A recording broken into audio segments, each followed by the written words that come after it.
lá, hoje a gente vai tratar de fases do processo eleitoral. E aí o que eu preciso te dizer sobre essa questão das fases do processo eleitoral? Bem, a primeira diferença que a gente deve entender é que fases do processo eleitoral, quando a gente vai falar aqui de processo eleitoral, a gente tem que fazer uma distinção. O processo eleitoral que a gente vai tratar aqui nessa aula é o processo eleitoral no que diz respeito a diversos atos que vão ensejar no dia da eleição e pós-eleição. Isso não quer dizer que a gente deve distinguir bastante que o processo eleitoral que a gente vai tratar não guarda relação com o processo jurisdicional eleitoral.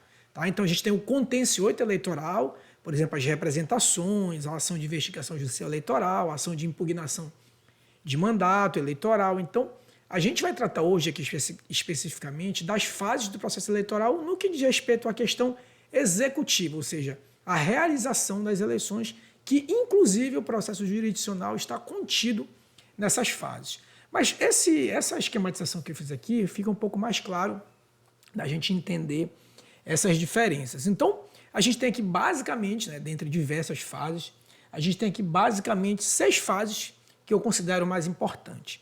Tá? Então, ela está dividida, esquematizada nesse sentido aqui. A primeira fase é a fase das convenções partidárias, depois a gente vai tratar uma a uma. Depois você tem a fase do registro de candidatura, depois a de propaganda eleitoral, o dia da eleição, que não se limita especificamente ao dia, à votação, tem diversos atos também que ocorrem durante a eleição. A quinta fase, que é a prestação de contas, e a derradeira fase, que encerra a atividade da Justiça Eleitoral, seria a diplomação nos eleitos. Tá bom? Então, percebam que cada fase dessa tem uma data, por isso que a gente falou lá no início dos princípios do direito eleitoral, o princípio da preclusão é por conta disso, porque a preclusão ela pressupõe que cada ato deva ser realizado na respectiva fase. Mas vamos lá ver uma a uma dessas fases do processo eleitoral. Vamos ver a cada ponto, a gente vai tratar cada ponto das fases do processo eleitoral. A gente tem aqui, por exemplo, as convenções partidárias. As convenções partidárias é aquele ato, vamos dizer assim, é o primeiro ato, existem outros atos, outras fases, mas eu deveria dizer que esse é o primeiro ato mais importante do processo eleitoral. É porque ele marca, de fato, o início da disputa eleitoral. Então, as convenções partidárias, previstas aqui no artigo 7º da Lei 9504, elas iniciam dia 20 de julho e terminam dia 5 de agosto. Essas aqui são datas fixas, tá? Independente do dia da eleição, que a gente sabe que o dia da eleição pode variar, como é o primeiro domingo de outubro, então ela pode variar, pode ser dia 1º, pode ser dia 2, pode ser até o dia 7 de outubro. As convenções partidárias têm essa data fixa, que é o momento em que o partido internamente escolhe os seus candidatos, escolhe qual a coligação que ele vai participar, no caso para as eleições majoritárias. Então, é o momento em que internamente o partido define as suas diretrizes, dentre essas diretrizes escolher seus candidatos e as coligações. Então, são convenções partidárias, são atos internos, reuniões internas do partido, e muito embora o partido tenha uma autonomia, existe algumas disposições legais, como, por exemplo, a transmissão de ata, enfim, algumas formalidades que o partido deve observar, porque, muito embora o partido tenha uma autonomia, a gente deve entender que os atos dele incorrem em atos eminentemente públicos, né, sobretudo a questão da eleição de candidatos. Por conta disso, ele deve obedecer a algumas formalidades. Tá? A segunda fase, que a gente também destaca como importante, é o registro de candidatura. Então, entendam, né? O partido internamente fez as suas escolhas dos seus candidatos, suas diretrizes. Agora é o momento de registrar esses candidatos na Justiça Eleitoral. Essa fase é até o dia 15 de agosto, tá? Até o dia 15 de agosto.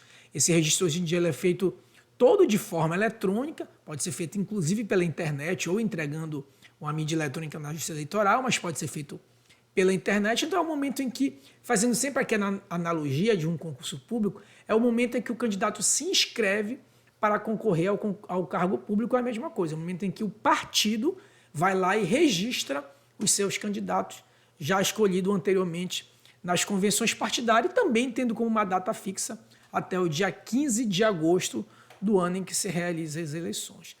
Então, feito a convenção partidária, feito o registro, agora é o momento de fazer a propaganda partidária, né? A hora de lançar, de lançar as plataformas das eleições, né? Assim, das propostas dos candidatos. Essa terceira fase é a denominada fase da propaganda eleitoral, que é aquela fase que você já conhece, que os candidatos estão em rede social, estão no rádio, estão na TV. Então é a fase também com uma data fixa, que vai do dia 16 de agosto até a véspera da eleição, sendo que a véspera da eleição tem algumas restrições de propaganda, mas não deixa de ser permitido essa propaganda lá, prevista no artigo 36 da Lei 9504. Tá bom, meus amigos? Qualquer propaganda eleitoral realizada antes disso é tida como propaganda extemporânea.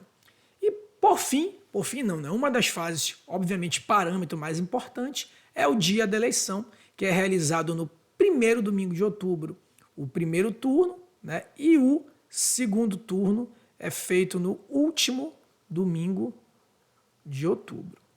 Tá bom, meus amigos? Então, o dia da eleição é o dia que, vamos dizer assim, é o dia crucial dessas fases do processo eleitoral. E aí, depois, passado as eleições, já terminou o trabalho da justiça eleitoral, o processo eleitoral já se enterrou? Obviamente que não. Passado as eleições, é necessário que os candidatos prestem contas com a justiça eleitoral, sobretudo hoje em dia, tendo em vista que a campanha eleitoral ela tem uma movimentação financeira eminentemente com recursos públicos, né? Seja por meio do fundo partidário ou por meio do fundo eleitoral. Então, os candidatos até 30 dias após as eleições, a regra geral aqui para o primeiro turno, tá? Os candidatos que participem do segundo turno têm 20 dias após o segundo turno, mas a regra é que 30 dias após o primeiro turno, os candidatos devem entregar suas prestações de contas. E o derradeiro período, ou seja, o período que encerra a atividade da justiça eleitoral, claro que a justiça eleitoral desenvolve outras atividades, mas um período formal que encerra as atividades eleitorais é a diplomação, ou seja, fazendo aí naquela analogia com o concurso público, é o momento em que o candidato ele é nomeado, né? Ainda não é empossado, porque a posse é feita pelo respectivo parlamento, né? Ou se for prefeito, por exemplo, pelo parlamento municipal, pela Câmara Municipal, se for governador, pela Assembleia, e se for o presidente, é empossado pelo Congresso Nacional. Nesse caso aqui não, a diplomação, que é o momento em que confere ao candidato uma espécie de nomeação, é feita pela Justiça Eleitoral, tanto que a gente está vendo aqui na última eleição o ministro Alexandre de Moraes diplomando o presidente Lula. Tá? Então, no seu estado, aí o governador que diploma, o governador é diplomado pelo presidente do TRE e na zona eleitoral, o vereador, o prefeito é diplomado pelo juiz da respectiva zona eleitoral. Tá bom, meus amigos? Então, basicamente, né, enfim, sintetizando as fases do processo eleitoral, a gente tem esse quadro esquemático, né? As convenções partidárias, depois o registro de candidatura, depois a propaganda eleitoral, o dia das eleições, prestação de contas e a diplomação. E aí por isso que a gente fala daquela questão lá que a gente tratou nos princípios do direito eleitoral, inclusive eu te recomendo que você assista essa aula, do princípio da preclusão, ou seja, isso quer dizer que cada ato deve ser realizado no seu devido momento. Então, as convenções partidárias só podem ser realizadas nessa data, o registro de candidatura apenas nessas datas, e assim por diante, né? Cada fase deve ser realizada e respeitada aquela data. Tá bom, meus amigos? Eu sei que muito concurseiro aqui, como eu sempre aviso para você, que tem muito concurseiro que acaba assistindo a gente, né? Só lembrando que essas aulas de noções de direito eleitoral, elas são é um curso completo, né? Então a gente vai tentar esgotar todo esse material, até, por exemplo, o concurso unificado do TSE, ou para você que está estudando direito eleitoral, né? Muito embora não vá fazer o concurso, mas queira ainda aprender a superfície do direito eleitoral, a gente tem uma playlist aqui só de noções de direito eleitoral. Mas se você quiser se preparar de forma mais aprofundada para o concurso do TSE unificado, sobretudo, não serve apenas para o concurso do TSE unificado, eu queria te fazer um convite, né? Que é participar do nosso curso de como passar em concurso, né? onde eu compartilho com vocês a minha experiência de ser aprovado em mais de 10 concursos. Tem um módulo específico sobre como se organizar nos estudos por meio dos aplicativos. A gente faz encontros mensais, né, para saber como é que está a sua rotina de estudo.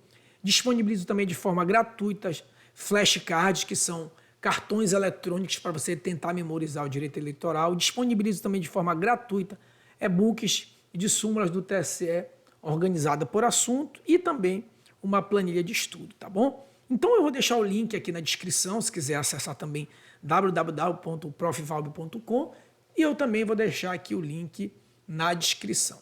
Tá bom, meus amigos? Então eu te aguardo lá no nosso curso e a gente se encontra aqui toda semana com aulas de noções de direito eleitoral, semanalmente, né?